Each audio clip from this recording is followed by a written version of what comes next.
नेपाल विद्युत प्राधिकरणलाई सोधिएको प्रश्नपत्रको समाधान।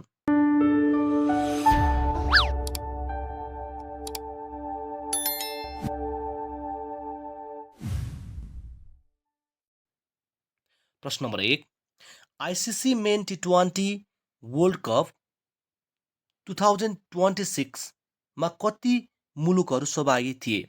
यसको सही उत्तर हो 20 जना सहभागी थिए।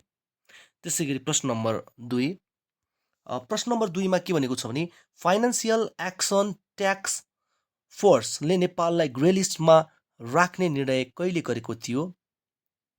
2025 फेब्रुअरी। त्यसै गरी संयुक्त राष्ट्र सङ्घले सन् 2024 देखि 2033 को दशकलाई कुन दशकको रूपमा घोषणा गरेको छ? International decade of science for sustainable development. त्यसै गरी नेपालको सबैभन्दा पुरानो अस्पताल कुन हो? नेपालको सबैभन्दा पुरानो अस्पताल वीर अस्पताल हो। अर्को प्रश्न नम्बर 5 मा क्वेसन रहेको छ, सार्क सांस्कृतिक केन्द्र कुन देशमा रहेको छ? श्रीलङ्का। त्यसै गरी प्रश्न नम्बर 6, संयुक्त राष्ट्र सङ्घमा विशेषाधिकार प्रयोग गर्न पाउने राष्ट्र तलको मध्ये कुन होइन? भारत। त्यसै गरी प्रश्न नम्बर 7 मा रहेको छ, विषम 2082 फागुनसम्म सौर्य ऊर्जाबाट उत्पादित विद्युत कति मेगावाट रहेको छ भनेको छ? यसको सही उत्तर हो 142। प्रश्न नम्बर 8, फर्पिङ जलविद्युत आयोजना कुन सरकारको सहयोगमा निर्माण भएको थियो? फर्पिङ जलविद्युत आयोजना बेलायत सरकारको सहयोगमा निर्माण भएको थियो। त्यसै गरी प्रश्न नम्बर 9, कति क्षमताका आयोजनाहरूलाई मझौला जलविद्युत आयोजना भनिन्छ? 25 देखि 100 मेगावाटसम्म क्षमता भएकोलाई मझौला जलविद्युत आयोजना भनिन्छ। त्यसै गरी प्रश्न नम्बर 10, सप्तकोशी नदीबाट कति मेगावाट जलविद्युत निकाल्न सकिने अनुमान गरिएको छ? 22,000। प्रश्न नम्बर 11, गरिबीको दुष्चक्रको अवधारणा कसले प्रस्तुत गरेका हुन्? राग्नर नर्क्स। त्यसै गरी प्रश्न नम्बर 12, सन् 2025 मा नेपाल भ्रमण गर्न बढीदेखि कम सङ्ख्यामा पर्यटक आउने देशको क्रम कुन सही छ? भारत, अमेरिका, चीन, बेलायत, बङ्गलादेश। त्यसै गरी प्रश्न नम्बर 13, राष्ट्रिय जनगणना 2078 अनुसार नेपालको जनसङ्ख्यिकीय संरचनामा उत्पादनशील उमेर 15 देखि 59 समूहको जनसङ्ख्या कति प्रतिशत रहेको छ? 61%। त्यसै गरी प्रश्न नम्बर 14, गायन क्षेत्रको reality show Nepal idol season 6 को उपाधि विजेता को हुन् भनेको छ?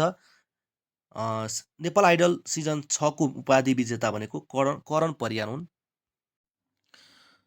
प्रश्न नम्बर 15, आर्थिक सर्वेक्षण 2082-83 अनुसार नेपालको बहुआयामिक गरिबी कति प्रतिशतमा झरेको छ?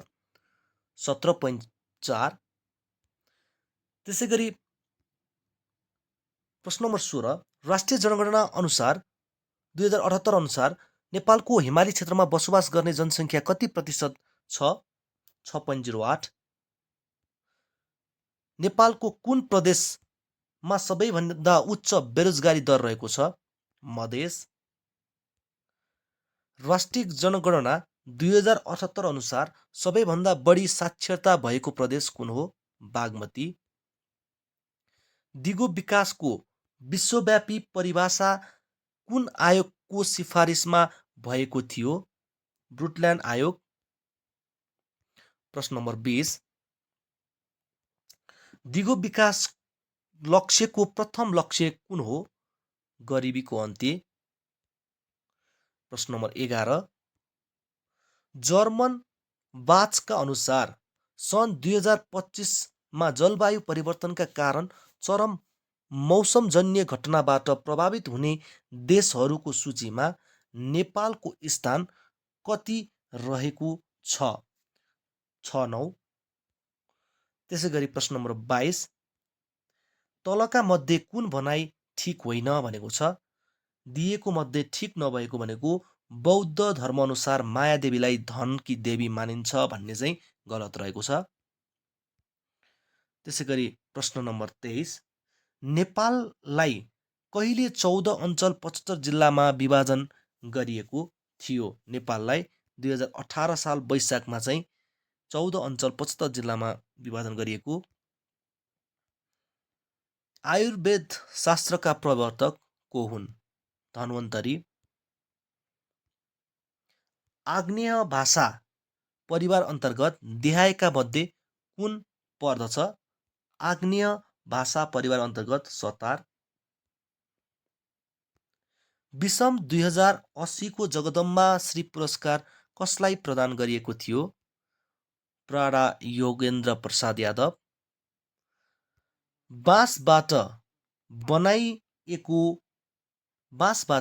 बनाइएको बिनायो बाजा कुन जातिको मौलिक बाजा हो? राई। त्यसै गरी प्रश्न नम्बर 28, प्रश्न नम्बर 28 मा नेपालको सुनुवार जातिमा पुरोहितलाई के भनिन्छ? नेपालको सुनुवार जातिमा पुरोहितलाई नासो भनिन्छ। त्यसै गरी जग्गा जमिनको नाप जाँच गर्ने र जग्गालाई ऋणको धितोको रूपमा लिने प्रचलन कसले चलाए? जयस्थिति मल्ल। पृथ्वी नारायण शाहले सर्वप्रथम विजय हासिल गरेको ठाउँ कुन हो? नुवाकोट। उपत्यकाको राज्य विभाजन गरी आफ्नो छोराहरूलाई बाँड्ने मल्ल राजा को हुन्? उपत्यकाको राज्य विभाजन गरी आफ्नो छोरालाई बाँड्ने राजा यक्ष मल्ल हुन्। त्यसै गरी प्रश्न नम्बर 32, किराँत कालमा पञ्च अपराध सम्बन्धी न्यायिक कार्य देहायको मध्ये कुन निकायले गर्दथ्यो? सुल्ली अथवा सोल्ल। प्रश्न नम्बर 33, तलको वाक्यांश मनन गरी सही विकल्प छान्नुहोस्। चुरे पर्वत श्रेणी नेपालको पश्चिमदेखि कोशीसम्म महाभारत पर्वतको समानान्तर रूपमा फैलिएको छ, यो ठिक छ। नेपालको कोशी नदी पूर्व थुम्का थुम्कीको रूपमा रहेको चुरे पर्वतलाई डन्डुवा पनि भनिन्छ भनेको छ। डन्डुवा होइन, यसलाई चुलाचुली भनिन्छ। यो चाहिँ गण्डकी पूर्वकोलाई चाहिँ डन्डुवा भनिन्छ। त्यसै गरी प्रश्न नम्बर 34, न्यानो समशीतोष्ण हावापानी नेपालको कति मिटरदेखि कति मिटरसम्म उचाइसम्म पाइन्छ भनेको छ? यो 1200 देखि 2100 सम्म। त्यसै प्रश्न नम्बर 35, कोशी नदीको सबैभन्दा पश्चिममा रहेको सहायक नदी कुन हो भनेको छ? यो इन्द्रावती। त्यसै गरी नेपालमा सिधेनुन बिरेनुन तलका मध्ये कुन जिल्लामा पाइन्छ? सिधेनुन र बिरेनुन तलका मध्ये कुन जिल्लामा पाइन्छ भनेको छ? यो चाहिँ रसुवा।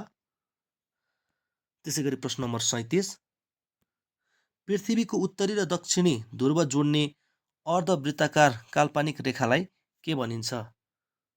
देशान्तर। त्यसै गरी नेपालका कति जिल्लाको सिमाना चीनसँग मात्र जोडिएको छ? 13। दोर्जे लाक्पा हिमाल कुन जिल्लामा पर्दछ? सिन्धुपाल्चोक।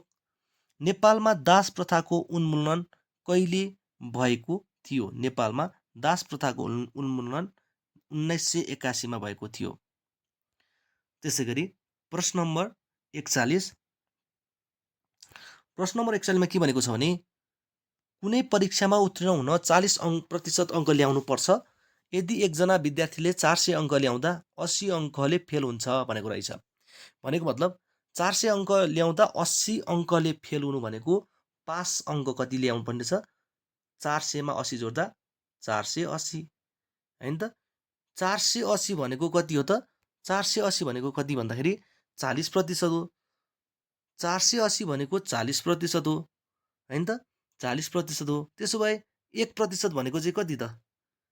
1% भनेको 1% भनेको कति हुन्छ? यो यसलाई 480 लाई 40 ले भाग गर्दा कति हुन्छ 12 हुन्छ 1% भनेको 12 भनेपछि त्यो पास मार्क्स भनेको त 100 हुन्छ 1 भनेको 12 हो भनेको 100 भनेको कति हुन्छ त 1200 त्यही भएर यसको सही आन्सर 1200 हुन्छ है त यसको सही आन्सर कति भयो त 1200 ल यसको आन्सर 1200 त्यसैगरी 42 मा हेर्नुस् 15 18 यसको औसत चाहिँ 21 छ रे औसत चाहिँ 21 छ भने यक्सो मान पत्ता लगाउने भनेपछि यो सबै जोड्ने यो सबै जोड्दा यहाँ कतिवटा अङ्क छ 1 2 3 4 5 6 6वटा अङ्क छ भनेपछि 21 लाई 6 ले गुणन गरौँ पहिला हैन 6वटा अङ्क छ भने औसतलाई 6 ले गुणन गर्ने यो भनेको 126 हुन्छ अब यो सबै जोडौँ सबै जोड्दा कति हुन्छ भन्दा यो सबै जोड्यो भने 114 हुन्छ अब 126 बाट 124 घटाउने 126 बाट 124 घटाउँदा कति हुन्छ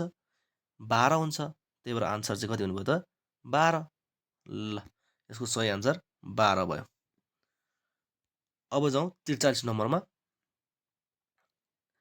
के छ भन्दा A:B बराबर 3:5 रे 3:5 A:B भनेको 3:5 फेरि B:C भनेको 2:7 रे हेर्नुस् है त्यसो भए यताको 5 लाई पनि यता लेख्थ्यौं अनि यताको 2 लाई पनि यता लेख्थ्यौं यो 5 यता भयो 2 यता भयो अब यसलाई गुणन गरौँ 3 दुना 6 5 दुना 10 7 5 35 यो भनेको A यो भनेको B हैन यो भनेको C अब भनेपछि A भनेको 6 भयो B भनेको 10 भयो C भनेको 35 अब हामीलाई के सोधेको छ A:C भनेपछि A भनेको हाम्रो कति 6 C भनेको 35 6:35 6:35 चाहिँ हाम्रो के हुनुभयो त आन्सर ल 6:35 आन्सर हुनुभयो है त अब 40 मा के हुन्छ मान पत्ता लगाउनुस् भनेको छ अब यो भनेको 1/0.05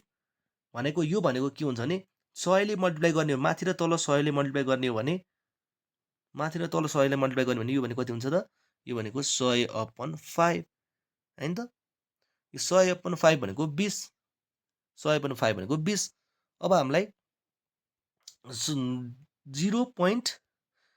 यसको चाहिँ 2/5 भनेको छ यो 1/0.05 भनेको कति हो त 20 हैन त यसको चाहिँ कति निकाल्नु पर्यो त 2/5 भाग यो भनेको त 5 चौको 20 4 दुना 8 8 आन्सर हुने भयो ल सही आन्सर हुने भयो 8 अब 45 मा के भन्छ नि एकजना पसलले कुनै सामान 600 मा किनेर 480 मा बिक्री गर्दा नोक्सान प्रतिशत कति हुन्छ भनेको छ 600 मा किनेर 480 मा बेच्दा 120 हुन्छ 120 चाहिँ घाटा हुन्छ हो 120 घाटा कतिमा भएको 600 मा किन्दाखेरि भएको इन्टु 100 यो 100 0 0 काट्यो 6 दुना 12 यो भनेको 20 6 ले 120 लाई 20 चोटी त्यही भएर 20% चाहिँ घाटा भयो है option number D is the correct answer ल त्यसै गरी 46 मा जाउँ व्हाट इज द इन्टरनेट भनेको छ व्हाट इज इन्टरनेट भनेर प्रश्न रहेको छ यहाँ दिएको आन्सर हामीले पत्ता लगाउनु पर्नेछ ल A global network that connect computer and electronic device is called internet है ग्लोबल नेटवर्क हो यो त्यसै गरी 47 मा रहौं in Microsoft power point what is the function of slide master भनेको छ स्लाइड मास्टरको फंक्शन के भन्दा design the layout and appearance of slide यही आन्सर हुन्छ प्रश्न नम्बर 48 प्रश्न नम्बर 48 मा के भन्छ चाहिँ which of the following is not valid in excel भनेको छ यो सबै भ्यालिड हुन्छ तर यहाँ चाहिँ ए सम बोनस यो माइनस जस्तो राखेको वाला यो भ्यालिड हुँदैन त्यसपछि 39 मा जाउँ in word processing document which of the following is related to protect and landscape भनेको छ प्रोटेक्ट र ल्यान्डस्केप भनेको यो पेज ओरिएन्टेसनसँग रिलेटेड छ in MS word under which menu is header and footer located भनेको छ। हेडर र फुटर लोकेट भएको भनेको छ इन्सर्टमा।